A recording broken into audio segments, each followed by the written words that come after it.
Hai teman-teman, jangan lupa like dan subscribe Indri Kiki Channel.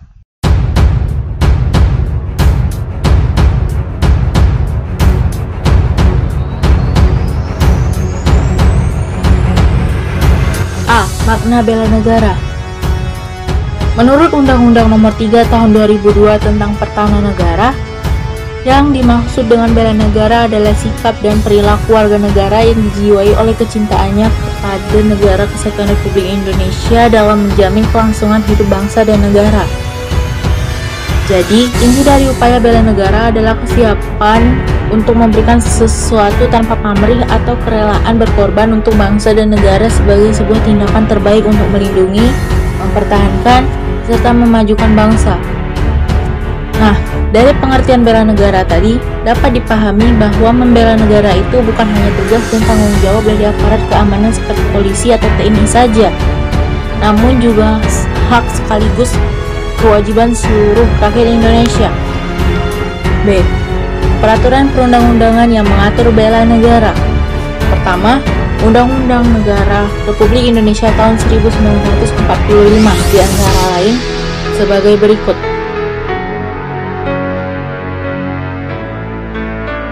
Kedua, Ketetapan MPR Republik Indonesia Nomor 4 Tahun 2000 tentang pemisahan TNI dan Kepolisian Negara Republik Indonesia. TNI berperan sebagai alat pertahanan negara yang menegakkan kesatuan Republik Indonesia, sedangkan peran Kepolisian Negara Republik Indonesia adalah memelihara ketertiban dan keamanan masyarakat. Poin terakhir berasal dari undang-undang, di antara lain adalah sebagai berikut.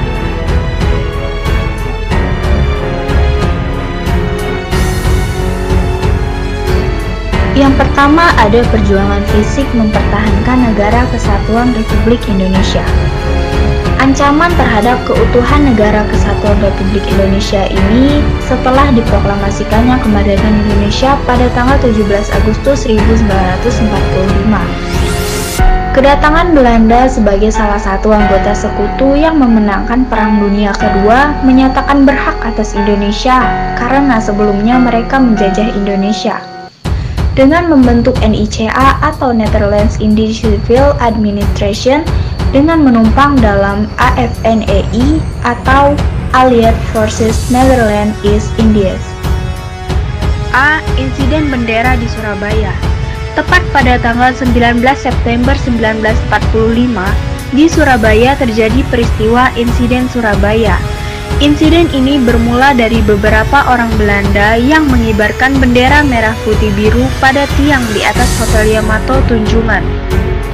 Tentu saja tindakan ini menimbulkan amarah rakyat, yang kemudian mereka menyerbu hotel itu dan menurunkan bendera tersebut serta merobek bagian yang berwarna biru, lalu mengibarkan kembali bendera merah putih. B. Pertempuran 5 hari di Semarang. Pertempuran ini terjadi mulai tanggal 15 Oktober 1945 sampai tanggal 20 Oktober 1945.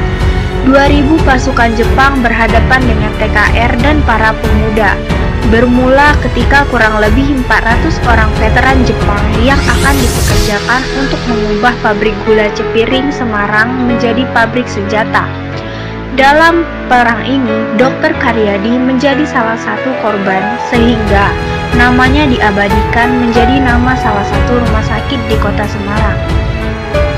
C. Pertempuran Surabaya tanggal 10 November 1945. Diawali oleh kedatangan atau mendaratnya Brigade 29 dari Divisi India ke-23 di bawah pimpinan Brigadir Malabi pada tanggal 25 Oktober 1945. Kedatangannya tersebut mengakibatkan terjadinya kerusuhan dengan pemuda karena adanya penyelewengan kepercayaan oleh pihak sekutu.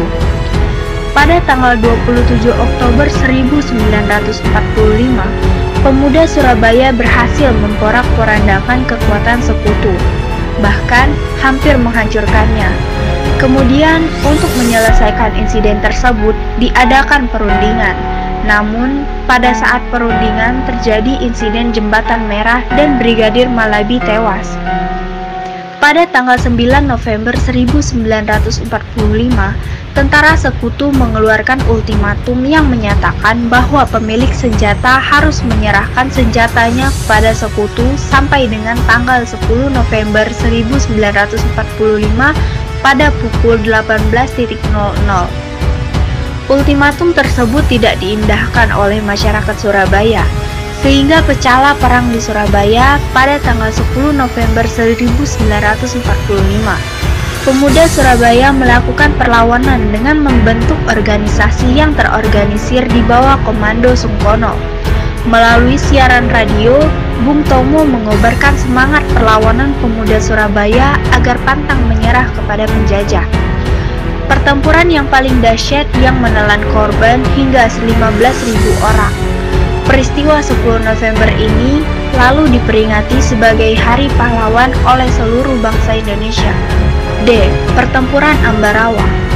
Pertempuran ini diawali oleh kedatangan tentara Inggris di bawah pimpinan Brigjen Battle di Semarang pada tanggal 20 Oktober untuk membebaskan tentara sekutu.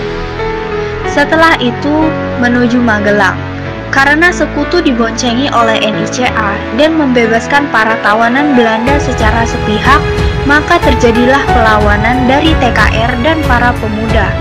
Pasukan Inggris akhirnya terdesak mundur ke Ambarawa. Dalam peristiwa tersebut, Letkol Istiman gugur sebagai Kusuma Bangsa. Kemudian, Kolonel Sudiuman sebagai Panglima Divisi Banyumas terjun langsung dalam pertempuran tersebut. Pada tanggal 15 Desember 1945, tentara Indonesia berhasil memukul mundur sekutu sampai Semarang. Karena jasanya, pada tanggal 18 Desember 1945, Kolonel Sudirman diangkat menjadi Panglima Besar TKR dan berpangkat Jenderal. Sampai sekarang, setiap tanggal 15 Desember diperingati sebagai Hari Infanteri. E. Pertempuran Medan Area. Pasukan sekutu yang didampingi tentara Belanda dan NICA di bawah pimpinan Brigjen Ted Kelly mendarat di Medan pada tanggal 9 Oktober 1943. Pada tanggal 13 Oktober 1945, pertempuran pertama antara pemuda dan pasukan Belanda merupakan awal dari perjuangan bersenjata yang dikenal sebagai Daerah Medan. Bentrokan antara rakyat dengan tentara NICA menyebar ke seluruh kota Medan dan tentara sekutu mengeluarkan informasi yang melarang rakyat membawa senjata dan semua senjata yang ada harus diserahkan kepada sekutu. Pertempuran terus terjadi di daerah lain di seluruh Sumatera seperti Padang, Bukit Tinggi, dan Aceh dengan peristiwa Kroeng Panjol Biruen sejak November 1945. F. Bandung Lautan Api. Pada tanggal 21 November 1945, sekutu mengeluarkan ultimatum pertama agar kota Bandung bagian utara dikosongkan oleh pihak Indonesia selambat-lambatnya tanggal 29 November 1945 dengan alasan untuk menjaga keamanan. Namun ultimatum tersebut tidak diindahkan oleh para pejuang Republik Indonesia. Oleh karena itu, untuk kedua kalinya pada tanggal 23 Maret 1946, tentara sekutu kembali mengeluarkan ultimatum supaya Tentara Republik Indonesia (TRI) mengosongkan seluruh kota Bandung. Akhirnya, dengan berat hati, TRI mengosongkan kota Bandung.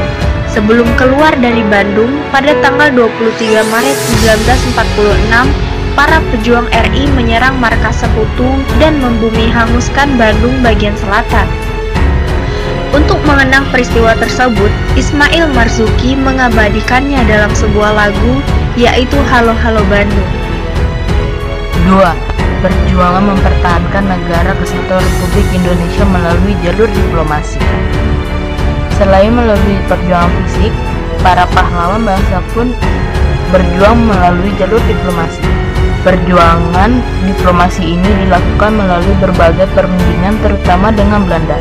Tujuannya yakni agar Belanda mengakui kedaulatan Indonesia sebagai sebuah negara yang merdeka dan mempunyai kedudukan yang sama dengan negara lainnya yang sudah terlebih dahulu merdeka.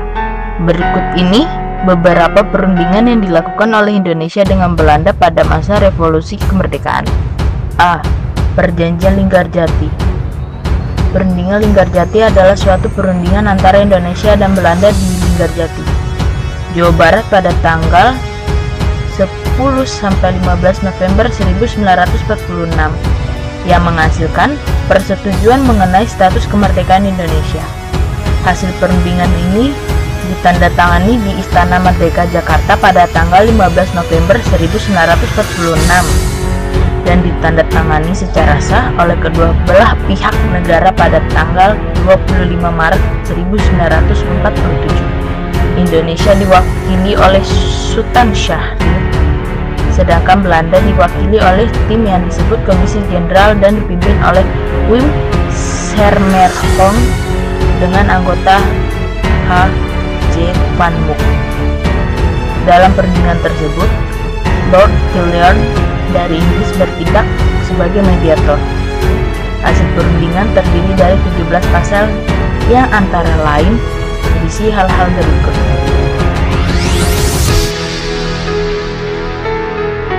B. Perjanjian Renville.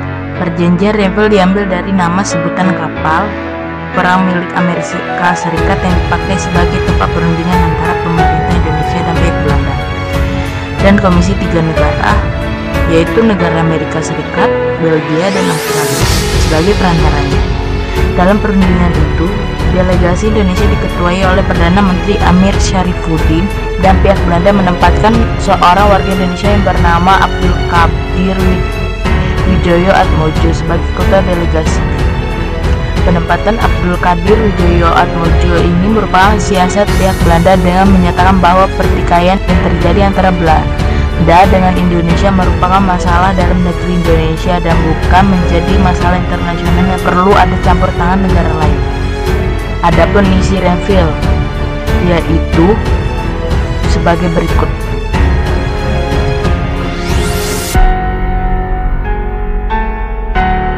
Perjanjian Renville berhasil ditandatangani oleh kedua belah pihak pada tanggal 17 Januari 1948. Perjanjian Renville ini menyebabkan kedudukan Republik Indonesia sebagai tersudut.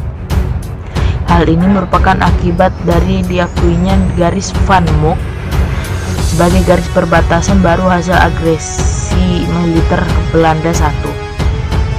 Sementara itu, kedudukan Belanda semakin bertambah kuat dengan terbentuknya negara-negara boneka.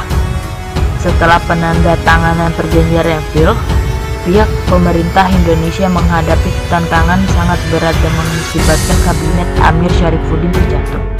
Kabinet Amir Syarifuddin kemudian digantikan oleh kabinet Hatta. Namun di bawah pemerintahan Hatta muncul banyak rongan dan salah satu dilakukan oleh bekas Perdana Menteri Amir Syarifuddin dengan organisasinya yang bernama Front Demokrasi Rakyat. Puncak dari pergolahan itu adalah pemberontakan PKI Madiun pada tahun 1948. Keadaan seperti itu dimanfaatkan oleh pihak Belanda untuk melancarkan agresi militer kedua. C. Perundingan Royan-Royan. Titik terang dalam sengketa penyelesaian konflik antara pihak Belanda dengan Indonesia terlihat. Hal ini dikarenakan kedua belah pihak bersedia untuk maju ke meja perundingan, tidak terlepas dari inisiatif Komisi PBB untuk Indonesia. Pada tanggal 4 April 1949, dilaksanakan perundingan di Jakarta di bawah pimpinan Merle Cochrane, anggota komisi dari Amerika Serikat. Delegasi Republik Indonesia dipimpin oleh Muhammad Royan. Dalam perundingan Royan-Royan, pihak Republik Indonesia tetap berpendirian bahwa pengembalian pemerintah Republik Indonesia ke Yogyakarta merupakan kunci pembuka untuk perundingan selanjutnya. Sebaliknya, pihak Belanda menuntut penghentian perang gerilya oleh Republik Indonesia. Akhirnya, pada tanggal 7 Mei 1949, berhasil dicapai persetujuan antara pihak Belanda dengan pihak Indonesia. Kemudian disepakati kesanggupan kedua belah pihak untuk melakukan resolusi Dewan Keamanan PBB pada tanggal 28 Januari 1949 dan bertujuan pada tanggal 23 3 Maret 1949. Pernyataan pemerintah Republik Indonesia dibacakan oleh Ketua Delegasi Indonesia Mr. Muhammad Rowem, yang antara lain berisi sebagai berikut. Pernyataan delegasi Belanda dibacakan oleh Dr. J.H. van Rooyen yang berisi antara berikut.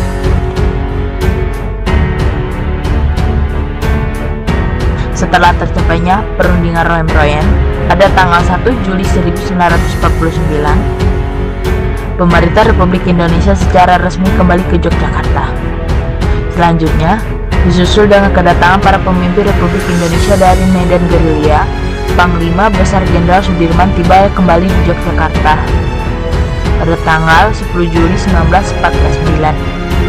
Setelah pemerintah Republik Indonesia kembali ke Yogyakarta, pada tanggal 13 Juli 1949 diselenggarakan sidang kabinet.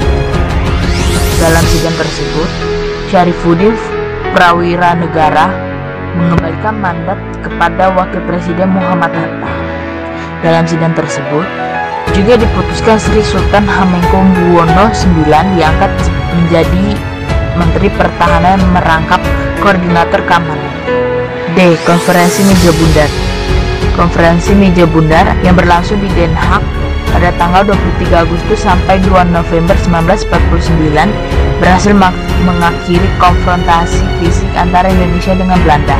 Hasil konferensi tersebut yang paling utama adalah pengakuan dan penyerahan kedaulatan dari pemerintah Belanda kepada pemerintah Indonesia pada tanggal 27 Desember 1949 yang disepakati akan disusun dalam struktur ketatanegaraan yang terbentuk negara federal, yaitu Negara Republik Indonesia Serikat. Di samping itu, terdapat 4 hal penting lainnya yang berisi kesepakatan dalam KMB. Pertama, pembentukan Uni Belanda dengan Republik Indonesia Serikat yang dipimpin oleh Ratu Belanda secara simbolis. Kedua, Soekarno dan Muhammad Hatta akan menjadi Presiden dan Wakil Presiden Republik Indonesia Serikat pada periode 1949 sampai dengan 1950. Dengan Muhammad Hatta merangkap sebagai Perdana Menteri. Ketiga, Irian Barat masih dikuasai oleh Belanda dan tidak dimasukkan ke dalam Republik Indonesia Serikat sampai dilakukan perundingan lebih lanjut. Keempat, pemerintah Indonesia harus menanggung hutang negeri Hindia Belanda sebesar 4,3 miliar gulden. Di satu sisi, hasil KMB tersebut harus dianggap sebagai sebuah kemajuan, karena sejak saat itu Belanda mengakui dan menyerahkan kedaulatan kepada bangsa Indonesia. Dengan demikian, secara resmi Indonesia menjadi negara merdeka dan terlepas dari cengkeraman Belanda.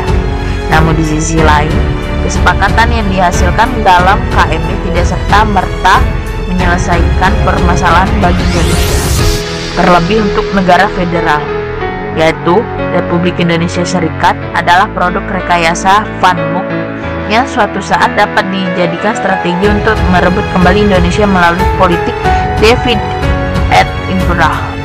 Perjuangan melalui perundingan membuktikan bahwa bangsa Indonesia adalah bangsa yang cinta damai. 3. Ancaman terhadap Negara Kesatuan Republik Indonesia. Ancaman terhadap bangsa dan negara Indonesia terdiri atas ancaman militer dan ancaman non-militer. Ancaman militer adalah ancaman yang menggunakan kekuatan bersenjata yang terorganisasi serta dapat membahayakan kedaulatan negara, keutuhan wilayah negara, dan keselamatan segenap bangsa. Dapat berbentuk agresi, pelanggaran wilayah, spionase, sabotase, aksi teror bersenjata, pemberontakan, dan perang saudara. Ancaman non-militer atau near-militer memiliki karakteristik yaitu tidak bersifat fisik serta bentuknya tidak terlihat. Ancaman non-militer berbentuk ancaman terhadap ideologi, politik, ekonomi, sosial budaya, serta pertahanan dan keamanan. A. Ancaman dari dalam negeri. Perbedaan suku bangsa dapat menjadi sumber konflik yang dapat menyebabkan perpecahan sehingga menjadi ancaman bagi Negara Kesatuan Republik Indonesia.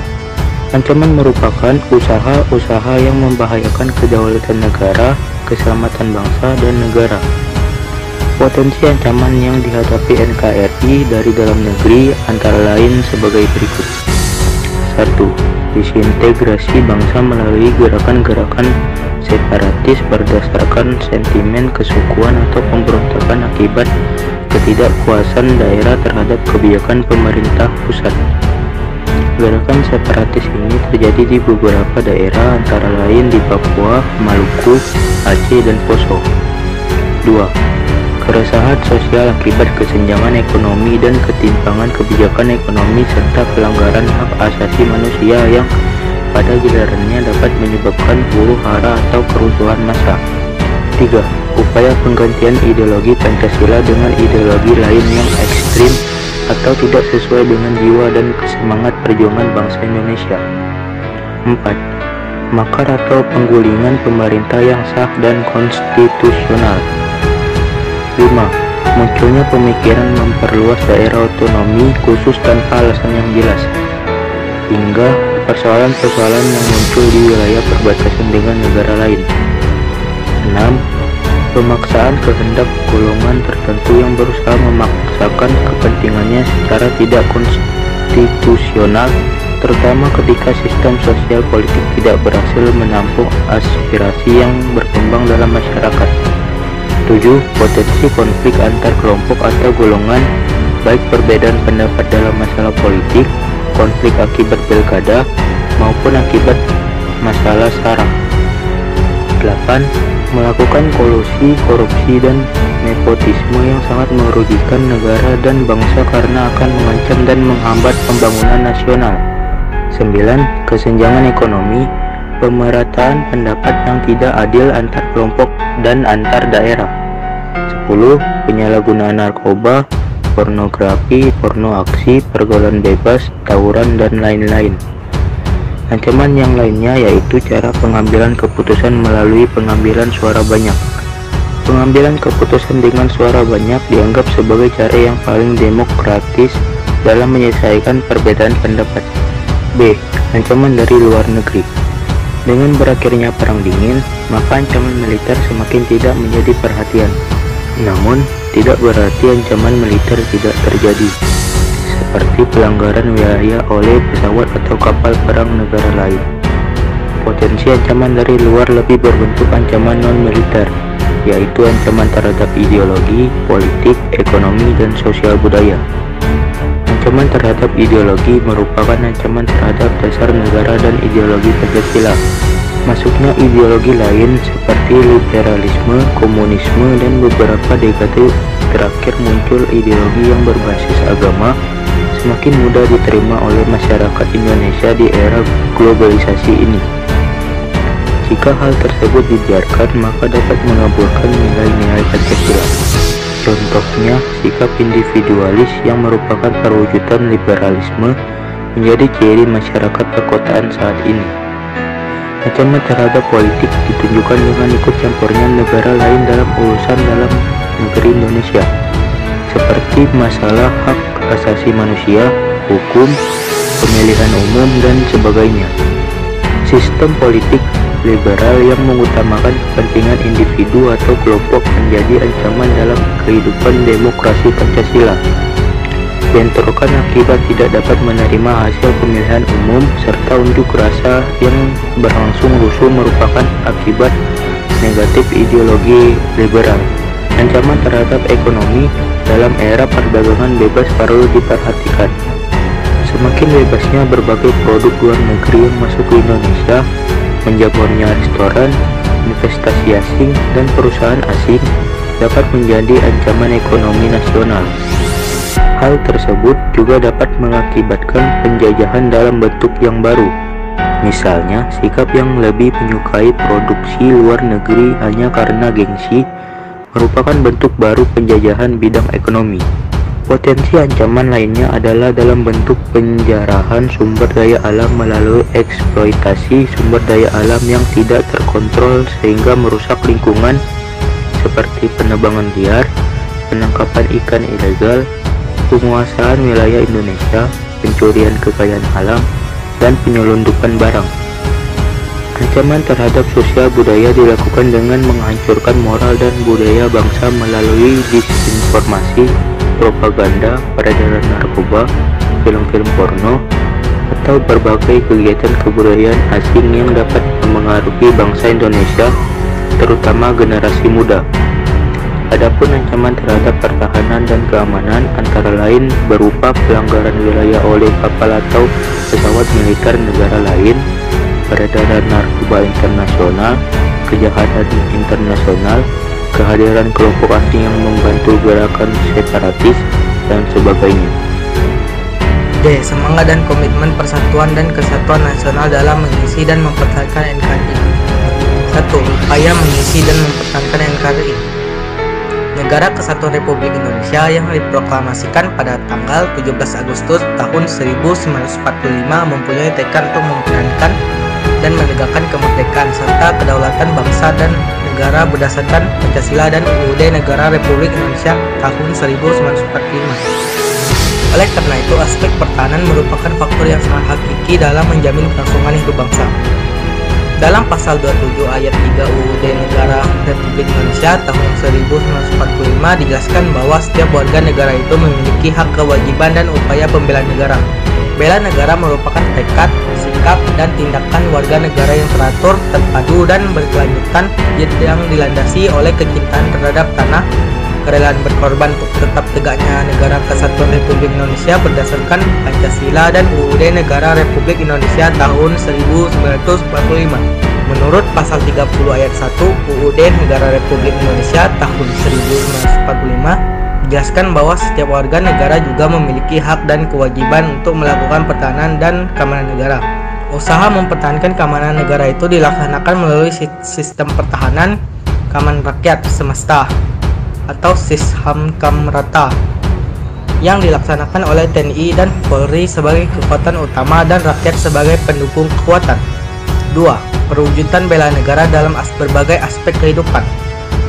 Upaya pembelaan negara pada dasarnya didorong oleh rasa cinta terhadap tanah air, sikap rela berkorban untuk kepentingan bangsa dan negara, serta mampu menempatkan persatuan dan kesatuan, juga keselamatan bangsa dan negara atas kepentingan pribadi atau golongan. Berikut ini beberapa contoh partisipasi masyarakat dalam upaya pembelaan negara dan berbagai bidang.